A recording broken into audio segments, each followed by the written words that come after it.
Bowling Green schools leaders are deciding what to cut if a school levy doesn't pass in May. A closer look at what positions and programs are potentially on the chopping block. Plus, we hear from the founder of a new nonprofit that keeps kids busy. How one of the kids involved in the program says it impacted their life. And a federal funding freeze could impact projects here in Northwest Ohio. What projects could be at risk? Thanks for joining us on WTOL 11 News on Plus. I'm Kaylee Marantet. Thanks for joining us on this Tuesday night. Let's get a look at your top stories. Here in a minute, actually, we're going to look at your top stories. First, we want to check in with Chief Meteorologist Chris Vickers. Chris, brutally cold temperatures today. How long is this going to be sticking around? Yeah, Kaylee, we had delays and even school closures due to some of the cold and the blowing snow across the area, and could see a bit of a repeat for some districts again tomorrow on Wednesday. Cold and dry, but enough of the cold weather that's going to really stick around and a good another 24 hours. Into Thursday, that is our next round of light snow, a half an inch to an inch at most, but it could line up close to early morning Thursday, so we'll have close eyes on that. And then cold and dry weather returns back on Friday, high right around 28 degrees. Now, as it stands right now, we don't have any registered school delays or closures into the area. Keep in mind, we'll have that school delay hotspot map updated tonight on WTOL 11 News at 11 with some clear skies. The next few hours, it is going to get cold tonight. And look at your feels like that wind chill value. It's going to head toward about 5 below zero is what we're going to be seeing close to daybreak. Could get some areas closer to zero south of the Toledo metro. And we'll be in the single digits above zero into the afternoon, so a slight improvement on what is still expected to be a cold day. So as I mentioned, all of our Big 11 still currently registered as open, as wind chill values are right around the single digits above zero. Widen the picture out. We have a few clouds rolling across the area, but the bigger wintry weather, yeah, another winter storm that is going to go well south of us. Yet again this winter season, a winter storm that dives to our south. So when will we see our next chance of snow? This is going to be Wednesday night and Thursday morning. Let me fast forward. Here's late Wednesday night, early Thursday, a little bit of light snow that develops across the area. May turn out to favor some areas that are south and east of the Toledo metro. Now, we're going to watch close for any travel issues or delays to schools. It is a possibility, although it's not going to be a lot of snow. The timing of it could be right around daybreak on Thursday that snow is the steadiest. Some light snow on and off through daybreak and into the afternoon. What to expect for Wednesday? We're going to start the day right around 5 degrees, mainly cloudy skies. We're going to see thicker clouds through much of the day. A few peaks of sunshine briefly. Highs are going to go through the upper teens and just shy of 20 degrees. It will be another cold afternoon with the wind chill factor that will be in the single digits. 19 degrees the high on Wednesday, back to the mid-20s for Thursday. But there's that light snow that comes in Thursday morning. For most, a heavy coating of snow up to an inch, but likely to be less than an inch of an accumulation. 28 the highs we get into Friday, 29 on Saturday. We're going to stay below freezing late week through the start of the weekend, and then back to 34 degrees. A bit of a trend towards some moderating temperatures as we make it to the mid-30s. We'll do that Sunday, Monday, and into Tuesday. Could even get a day or two that goes into the upper 30s to near 40 degrees.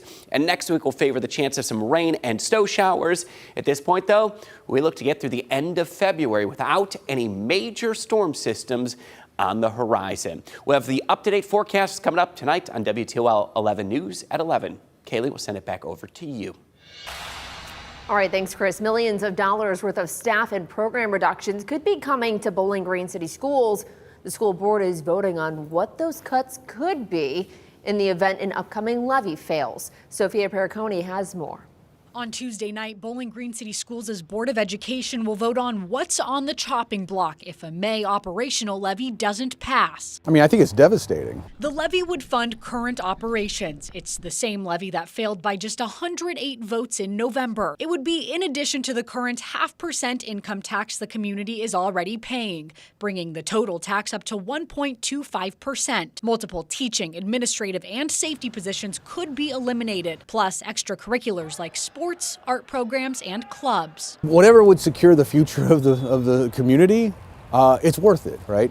And again, it's for these children. BGCS parent Joshua Atkinson says the tax hike is worth it, not just because his daughter's sports and arts programs would be directly affected by cuts, but for the futures of hundreds of others. If you're cutting a lot of those programs, they're not going to have that knowledge base that would allow them to get involved in various programs, various majors that they would want to pursue later on if they go to college. And it's the district's programs at risk that inspired BGCS alumnus Ryan Breckmacher. And I have no idea what I would be doing if it were not for music and the programs at Bowling Green. Breckmacher teaches music in New Jersey, but still composes for programs in Northwest Ohio. He says the threatened programs don't just help students professionally, but also personally. There's a community there, and you're part of something bigger, and you don't necessarily get that opportunity outside of those experiences. He gets why voters would be hesitant to commit to the extra expense. But I think that overall, it would be worth it in the lives of the children that this would affect. The programs that Sophia just mentioned are not the only ones that could be taken away. According to the Bowling Green City Board of Education, the list includes 3 nurses, 7 bus drivers, 4 elementary school teachers, and custodians. These are just some of the positions. The Toledo mayor and city council members, they could see a pay raise soon. The Salary Review and Recommendation Commission had its first meeting today to discuss the topic. The commission is made up of 7 people, including representatives from Lucas County's Republican and Democratic parties. According to officials, both the mayor and city council members have seen their pay increase throughout the past 4 years. Now there's a chance it could happen again. Currently, the mayor of Toledo's salary is $136,000, while city council members make $45,000. We'll have a full report on the meeting, as well as some background on city leaders' salaries coming up at 11 o'clock. I do, and I think the review of the data is very important, and the only way we should give raises is if the data proves that we should. Collaboration is huge. Working together is hugely important. The trust of Toledo and the citizens of Toledo and the government and the city government is important. The commission has until April 1st to get its final recommendation to council. From there, council would vote on it. A new nonprofit in Toledo is working to keep kids out of trouble and instead provide them with opportunities so they can make a positive impact. Silver Barker spoke with the founder of their organization to learn more about it. Ethan Hines is gearing up for a big lesson against his coach, Roshan Jones. You got to use boxing just like life. You can't do reckless things in life. You can't do reckless things in the ring. It's these lessons that helped 12-year-old Hines turn his life around for the better. I was expelled, and I started coming to the gym, and I started acting better and staying out of trouble, and they let me back in school. Hines now has a passion for helping others. Doing things for people and involving myself in sports and all the activities so I can stay out of trouble, and showing other people the things to do so they can stay out of trouble too. And keeping people out of trouble is a purpose of the Miles Jones Foundation. The nonprofit offers educational day camps, tutoring services, field trips, and before and after school programming. I feel like there was a need due to the research of people in the juvenile justice system and people who get out of the juvenile justice system and then go back. So we're trying to implement something to where kids and adults can have somewhere to go, be safe, and also get in better situations than what they're in. Founder Roshan Jones says more than 20 kids are in the program, and they're all receiving the same life lessons as Hines. Put that anger into sports to become better instead of putting it in a bad way. And I really thank my Coach Rowe for teaching me how to control my anger. If it wasn't for him, I wouldn't be here.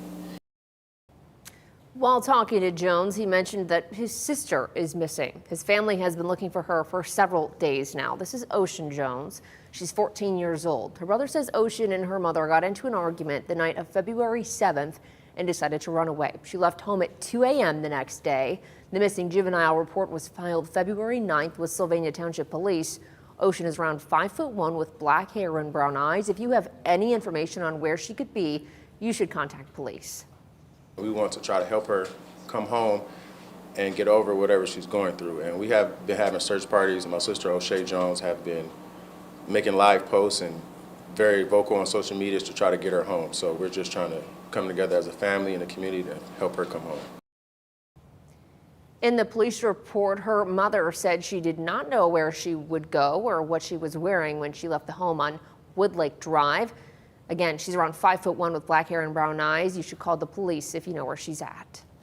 The manager of a car wash is being recognized after saving his employee's life. The Maumee Fire Division honored Espresso Car Wash President Jason Eichenberg with a life-saving award. While working in December, his coworker Tim Brown became unconscious. While someone called 911, Eichenberg started CPR until first responders arrived. Maumee Fire says Eichenberg's life-saving efforts is the reason Brown is still alive. Not only did they call 911 early, but CPR was initiated immediately, and that gave Tim a fighting chance at life. And that's what's so critical. We want to get that message to the public. I don't know what happened. Thankfully, Mike and Hannah did what they could and got EMS there. And just when I seen Tim laying there, I just did what I knew was possible. Brown says he is doing okay and is looking forward to coming back to work. A former Sylvania Township lieutenant and Delta police chief has been indicted on theft in office and insurance fraud charges. Those charges follow a May report by 11 Investigates that discovered Robert Austin was married to 2 women at the same time. The Ohio auditor said the second wife was illegally on Sylvania Township's health plan for more than 7 years. At the time of our report, Austin was the police chief in Delta. He immediately resigned when confronted with our team's findings. Sylvania Township is currently suing him, attempting to recover more than $69,000. The future of federal funds is still uncertain after the Trump administration announced a freeze 3 weeks ago. This has been challenged by states and judges across the country, but it's unclear how things are going to play out. Megan Hartnett brings us the latest. Millions of federal dollars have been awarded and used to make improvements around Toledo, including a $20 million raise grant for the Uptown and Junction neighborhoods. We've also got a major improvement on the east side to better connect east side residents with Glass City Metro Park and the Riverwalk coming. A $28 million project set to kick off in 2027. But with the Trump administration's federal freeze, it's not clear if the city will still get all the money it was awarded. Things change every day, so we're monitoring the situation very closely, continually assessing the status of all of our federally funded projects based on the latest information that we have. Simon Nee, the city's grant commissioner, says it seems like most money will still be coming to Toledo, but programs oriented toward climate change and sustainability are under more scrutiny, meaning the future of a project like Retree Toledo is uncertain. The city was awarded close to $6.1 million to help build the tree canopy, particularly in disadvantaged communities. We have other funds to plant trees, so we'll continue with our tree planting programs that we already had in place, but the Retree grant would have planted 10,000 trees. City Council member Nick Comives says if funds do fall through, the work that was put into these plans will have been wasted, and the impact will fall on the community. We went out to the community and we asked people, where do you want us to plant these trees? Where would you like for us to make these roadway improvements, these safety improvements, these environmental improvements, right? There was involvement from our community. Our residents asked us for these things. Nee says right now it's a waiting game, but he's not going to stop working on grants anytime soon.